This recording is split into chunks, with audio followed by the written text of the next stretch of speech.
નમસ્કાર દર્શક મિત્રો, ડીએનટીવીના ન્યૂઝ રૂમમાંથી હું હેતલ શાહ આપનું સ્વાગત કરું છું। સમાચાર વિગતવાર જોતા પહેલા એક નજર આજના મુખ્ય સમાચારો પર। ગતરોજ ભગવાન વિઠ્ઠલનાથજીના વરઘોડામાં કોમી એકતાના દ્રશ્યો સર્જાતા શહેરીજનો અભિભૂત। ઘૂઘડની સુગંધ સાથે લોબાનની ખુશ્બુ ભળતા વાતાવરણમાં ભરી ધર્મની સુગંધ। શહેરના અનેક વિસ્તારોમાં આજે મુસ્લિમ બિરાદરો દ્વારા તાજિયા વિસર્જન। આગામી વિધાનસભાની ચૂંટણીને અનુલક્ષીને ભાજપના પૂર્વ રાષ્ટ્રીય અધ્યક્ષ વેંકૈયા નાયડુ બન્યા શહેરના મહેમાન। ગુજરાતની ભાજપ સરકાર તેમજ નરેન્દ્ર મોદીની વહીવટ કુશળતાના ભરપેટ વખાણ કરતા વેંકૈયા નાયડુ। હવે જોઈશું સમાચાર વિગતવાર। શહેરમાં ગતરોજ નીકળેલા ભગવાન નરસિંહજીના વરઘોડા તેમજ મુસ્લિમ બિરાદરો દ્વારા કાઢવામાં આવેલા તાજિયાના જુલુસે શહેરના રાજમાર્ગો પર અનેરું આકર્ષણ સર્જ્યું હતું તેમજ કોમી એકતાના દ્રશ્યો પણ જોવા મળ્યા હતા। શહેરમાં ગતરોજ દિવસ અને રાત ધાર્મિક ઉત્સવોને નામે રહ્યા હતા। સવારે વિઠ્ઠલનાથજીની પાલખી યાત્રા બાદ રાત્રે ભગવાન રણછોડજીનો વરઘોડો અને મહોરમમાં કત્લની રાત હોવાથી તાજિયાઓના જુલુસે આજે 4 દરવાજા વિસ્તારમાં કોમી એખલાસનો માહોલ નજરે પડ્યો હતો। જ્યાં નજર પહોંચે ત્યાં સુધી લહેરાતો માનવ મહેરામણ। એક તરફ રણછોડજીના વરઘોડામાં ગુલતાન ચાનૈયાઓ અને મહાલક્ષ્મી મંદિરે ગવાતા લગનના ગીતો, કપૂર અને ગુગળથી બનેલો સુગંધી માહોલ, તો બીજી તરફ તાજિયાના જુલુસ અને પીટણીના સંગીત સાથે હવામાં ભળેલી લોબાનની ખુશ્બુએ અનોખો સમો બાંધ્યો હતો।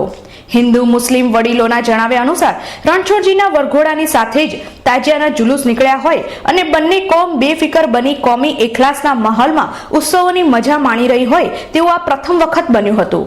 જેમ બે નદીઓના પાણી ભળીને એક નદી બની જતી હોય છે તેમ 4 દરવાજા વિસ્તારમાં રણછોડજીના વરઘોડામાં મુસ્લિમોની હાજરી અને તાજિયામાં હિન્દુઓની હાજરી મળીને કોમી એખલાસનો અનોખો માહોલ સર્જાયો હતો।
કરબલાના યુદ્ધમાં શહાદતને વહોરનાર હુસેન સાહેબના માનમાં પવિત્ર મહોરમના તહેવાર દરમિયાન તાજિયા બેસાડવામાં આવે છે। દર વર્ષે નાગરવાડા વિસ્તારમાં શહાદતને વહોરનારા હુસેન સાહેબના માનમાં તાજિયા બેસાડવામાં આવે છે તેમજ શહાદતને વહોરનારા ભડવીરને સાચા અર્થમાં કાળા કપડાં પહેરીને તાજિયાનો જુલુસ કાઢી શ્રદ્ધાંજલિ અર્પણ કરવામાં આવે છે। ત્યારબાદ તાજિયાનું જુલુસ બહુચરાજી મંદિરે પહોંચ્યું હતું અને પૂજારી દ્વારા આરતી કર્યા બાદ વિધિવત રીતે તાજિયાનું વિસર્જન કરવામાં આવ્યું હતું। આ રીતે તાજિયા વિસર્જનની પ્રથા વર્ષોથી ચાલી રહી છે જે નાગરવાડા ખાતે કરવામાં આવે છે। 10 तारीख है। आज के दिन करबला के मैदान में इमाम हुसैन शहीद किए गए थे। यजीदी फौज ने 3 दिन का भूखा प्यासा इमाम हुसैन को शहीद कर दिया था। इमाम हुसैन जब करबला के मैदान में पहुंचे थे तो उन्होंने यजीदी लश्कर से ये कहा था कि मुझे हिंदुस्तान जाने दो। आज हिंदुस्तान के एक एक खित्ते में इमाम हुसैन का गम मनाया जाता है, इसलिए कि सब याद करते हैं कि इमाम हुसैन ने करबला से हिंदुस्तान आने की ख्वाहिश की थी। इधर भी जहाँ भी देखिए वो इमाम हुसैन का आज गम मनाया जाता है, इमाम हुसैन को याद किया जाता है। क्यों? इसलिए कि हमारे दिल में इंसानियत का दर्द है। इमाम हुसैन ने करबला के मैदान में जो अपनी कुर्बानी दी थी वो इंसानियत के लिए दी थी, इस्लाम के लिए दी थी, इस्लाम को बचाने के लिए दी थी। आज जो इस्लाम फैल चल रहा है वो इमाम हुसैन का सदका है कि इमाम हुसैन ने अपनी कुर्बानी से दीन इस्लाम को जिंदा कर दिया, इंसानियत को जिंदा कर दिया। ये जुलूस खवाजा जी मंदिर पर जाएगा।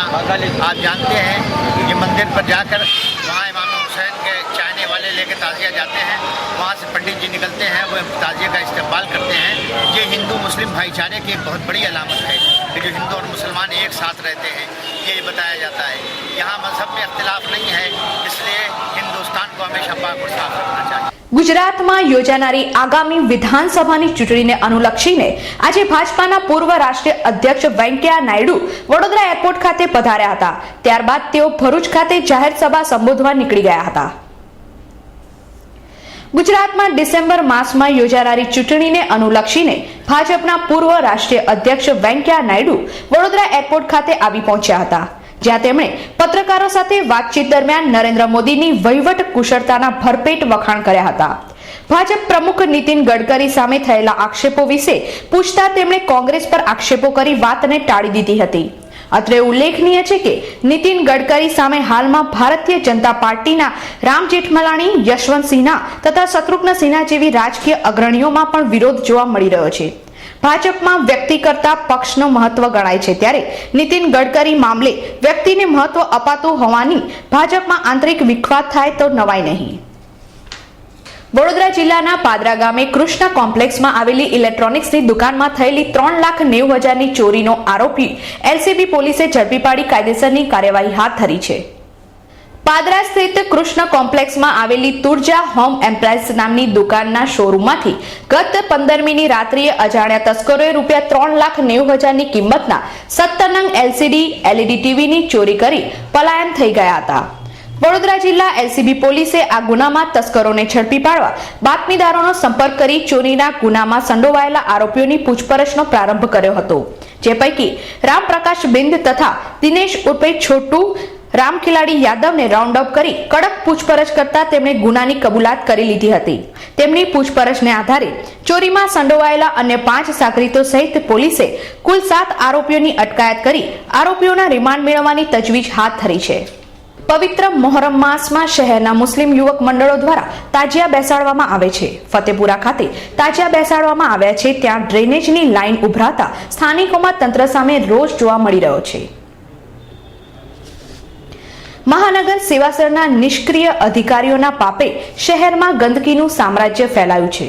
ફતેપુરા વિસ્તારમાં પવિત્ર મોહરમ માસ નિમિત્તે જ્યાં તાજિયા સ્થાપિત કરવામાં આવ્યા છે, ત્યાં જ ગટર લાઈન ઉભરાતી હોવાથી આ બાબતે સ્થાનિક રહીશો દ્વારા વારંવાર રજૂઆત કરવા છતાં પણ તંત્ર દ્વારા કોઈ પણ પ્રકારની કામગીરી નહીં કરાતા સ્થાનિક રહીશોમાં મહાનગર સેવાસન સામે ભારે રોષ ફાટી નીકળ્યો છે।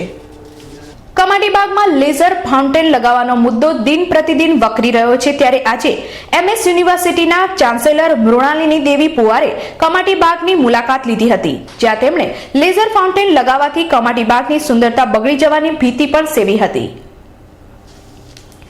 મહાનગર સેવાસદન દ્વારા શ્રીમંત સયાજીરાવ ગાયકવાડ ત્રીજાની ભેટ કમાટીબાગમાં લોક ભાગીદારીથી લેઝર ફાઉન્ટેન બનાવવાનો નિર્ણય લેવામાં આવ્યો છે।